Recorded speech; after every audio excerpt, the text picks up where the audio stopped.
Olá pessoal, vamos falar agora da terceira parte sobre a aula de sociedade.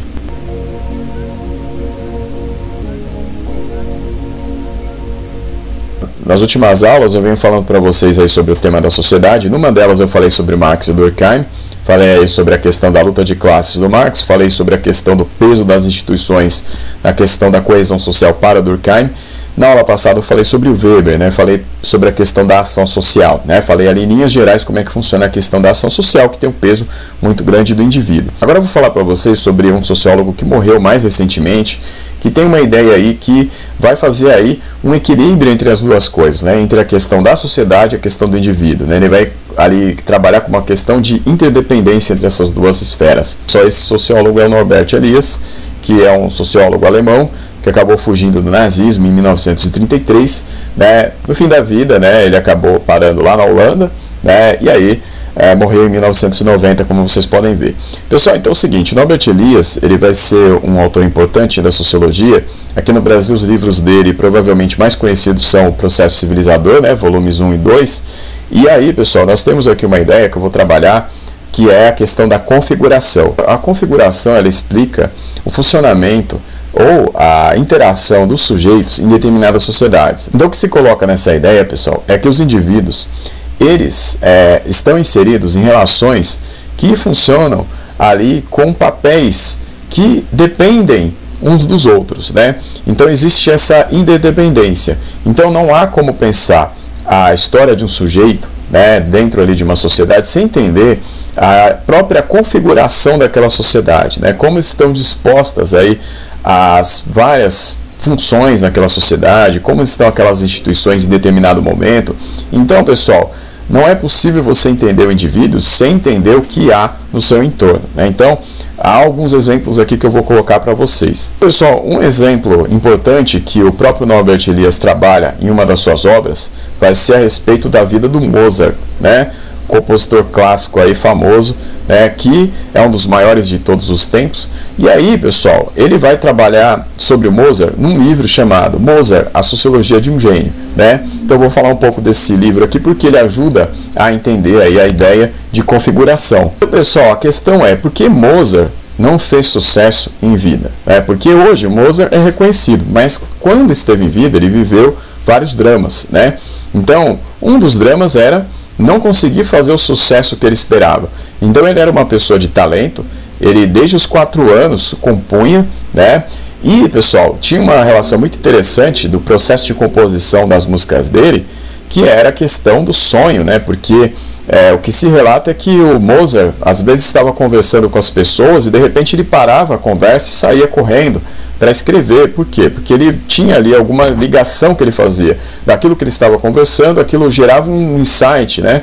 Gerava ali uma ideia, e aí ele ia correndo escrever porque ele ia lembrar do sonho. Então ele fazia ali uma espécie de transferência daquilo que ele sonhava para o papel, né? Para a composição.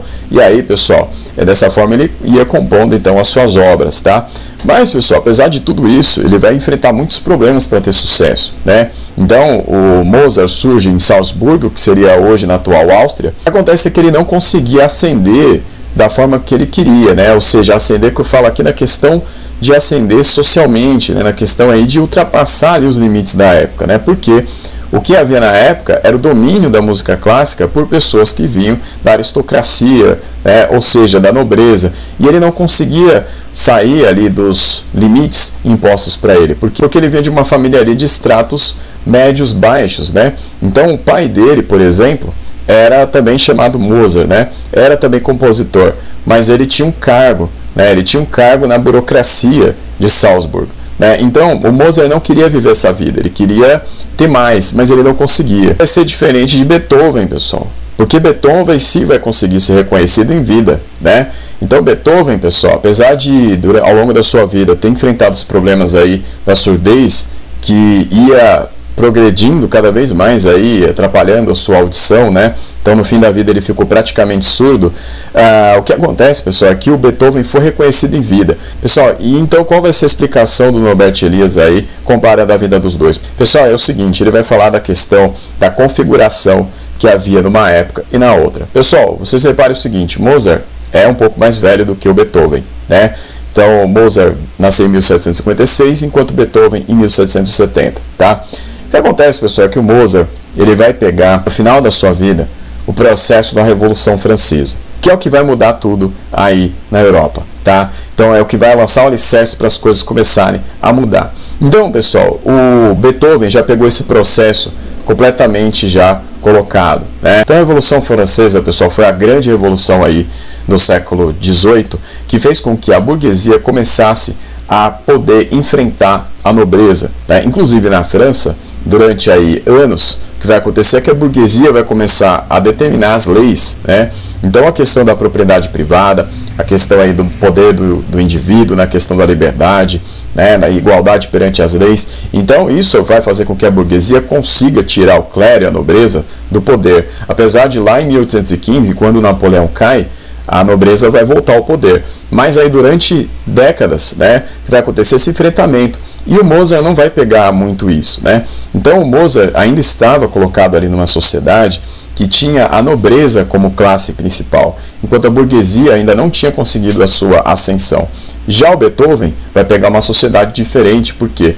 Porque quando acontece a Revolução Francesa, por exemplo, o Beethoven tem ainda 19 anos, né? Então o que vai acontecer? Ele ainda vai viver anos ali nessa possibilidade de ascender através do seu trabalho, né? Da sua música, enquanto o Mozart não. O Mozart, quando ele vai ver aí a Revolução Francesa estourar, ele já está praticamente no fim da vida, né? O que acontece, pessoal, é que o Norbert Elias vai colocar o seguinte, é que a sociedade que vai aparecendo a partir da Revolução Francesa é uma sociedade que vai começar a colocar o indivíduo com muito mais força do que na época do Mozart, né? Do que na época do antigo regime. Enquanto o Beethoven, que já pega esse processo mais adiantado, vai poder fazer muito mais sucesso, porque agora, a partir do Beethoven, o que acontece é que as obras elas vão ser ligadas ao próprio indivíduo. Ou seja, na época do Mozart, para você fazer sucesso, você tinha que ter algum cargo.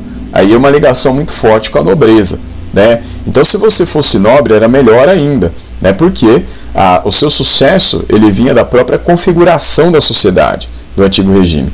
Enquanto, na época do Beethoven, pessoal, isso não vai mais pesar tanto. O que vai pesar mais é a questão de você ter um trabalho seu, autoral, como indivíduo, né? Então o seu sucesso como indivíduo é o que vai contar mais a partir aí da ascensão da burguesia ao poder, né? Então a burguesia, ela vai começando aí a trazer essa questão do próprio capitalismo e essa questão aí do indivíduo muito forte, né? Então o Beethoven vai viver isso, enquanto o Mozart não. Mozart ainda estava preso àquela configuração do antigo regime. Então essa é a diferença principal. Então Mozart preso à configuração do antigo regime, enquanto Beethoven vai pegar essa configuração nova que vai aparecer, que dá mais poder para o indivíduo, né? Para a obra de arte se ligada ao nome do sujeito e não à casta ou à classe ao qual ele pertence, né? Então essa vai ser a diferença básica entre os dois aí. A gente pode até entender questões aí que aparecem no dia a dia ligadas ao nosso entretenimento, né? Então, por exemplo, a questão aí das gerações de jogadores de futebol. Às vezes as pessoas entram naquele debate, né? Quem é melhor, Pelé ou Messi, né? Quem é melhor, Cristiano Ronaldo ou Pelé? Entre esses debates. Mas é o seguinte, se a gente pegar esse contexto aí da configuração, essa ideia de configuração, a gente vai entender, pessoal, uma série de fatores aí que explicam por que que jogador tal fez sucesso numa época e por que que jogador o outro ali fez sucesso em uma outra época. Então, por exemplo, pessoal, às vezes as pessoas têm a impressão assim, o Pelé lá na época da Copa de 70, né?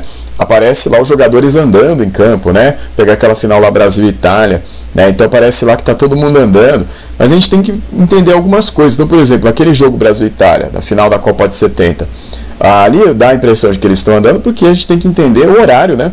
O horário do jogo era meio-dia, né? Entre meio-dia e 1h da tarde. Então o sol ali escaldante, né? E era já uma final de campeonato. E outra coisa, né? O futebol não era tão físico como hoje, né? O futebol ele era menos físico. Então às vezes as pessoas pensam, né? Não, se o jogador daquela época fosse colocado nas condições de hoje, né? Será que ele seria melhor?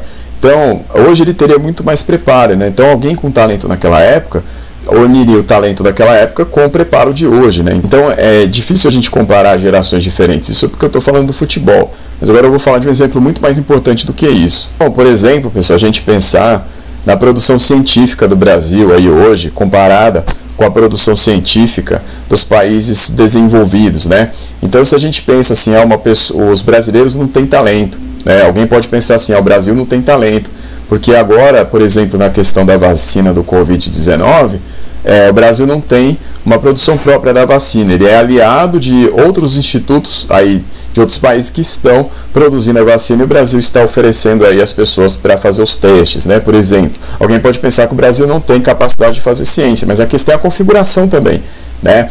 Por quê? Porque, pessoal, é o seguinte, o Brasil, ele não valoriza tanto a ciência como se faz isso lá nos Estados Unidos, como se faz isso lá na Inglaterra, como se faz na Rússia, como se faz na China. Então, o que acontece é a questão da configuração também, né?